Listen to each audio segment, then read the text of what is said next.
Let's go live now to Shandana Gulzar Khan, who's a former Parliamentary Secretary for Commerce and Industry for Imran Khan's PTI party and a former Member of Parliament. Ms. Khan, delighted to have you on the programme. Thank you for joining us. Were you expecting this decision from the Supreme Court?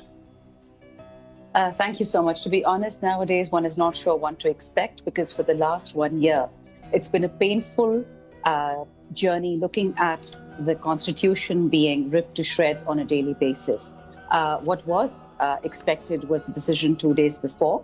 And I was on BBC as well at that time, and I did say that this was an illegal abduction. This was not an arrest, because it didn't conform to any of the provisions of either the constitutional law or the regular law that is practiced in Pakistan. Even under duress, it was incredibly wrong. So in some sense, what has happened today in the Supreme Court, they have cited 4 constitutional provisions, all dealing with the right to safety, the right to a fair trial, due course of law, due process of law, that the former Prime Minister was deprived of all of those.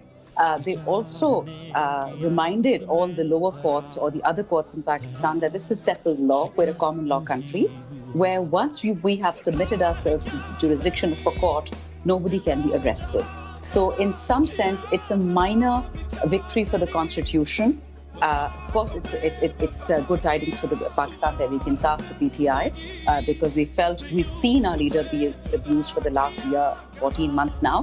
But more important than anything else is that if the Constitution does not reign supreme, unfortunately, the country will become a lawless jungle. That is the main concern. Ms. Khan, you say it's a minor victory for the Constitution, but it's also, relatively speaking, only a minor victory for Mr. Imran Khan himself, because there were over 100 charges of corruption, I believe, brought against him. So this is not the end of the road for him, legally speaking, is it? So he's been, you're right, indicted in 144 different cases, ranging from the normal to the ludicrous. I'll give an example of 3 cases. One, he has been indicted for a murder, which the Punjab police itself said was an accident, yet they filed a case against him. The young man was killed in custody, murdered in custody.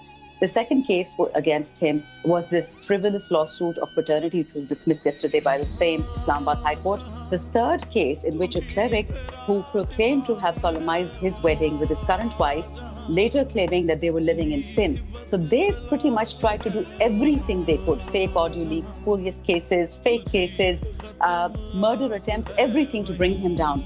And it's ridiculous, as I said, if Pakistan right now, it seems like a comedy of errors. Everything they do against Imran Khan, it seems to make him stronger, make him more popular, and make the people more angry. People are hungry. We're facing a 62% historical inflation in Pakistan, and people are obsessed with Imran Khan and not holding elections. That is the problem right now.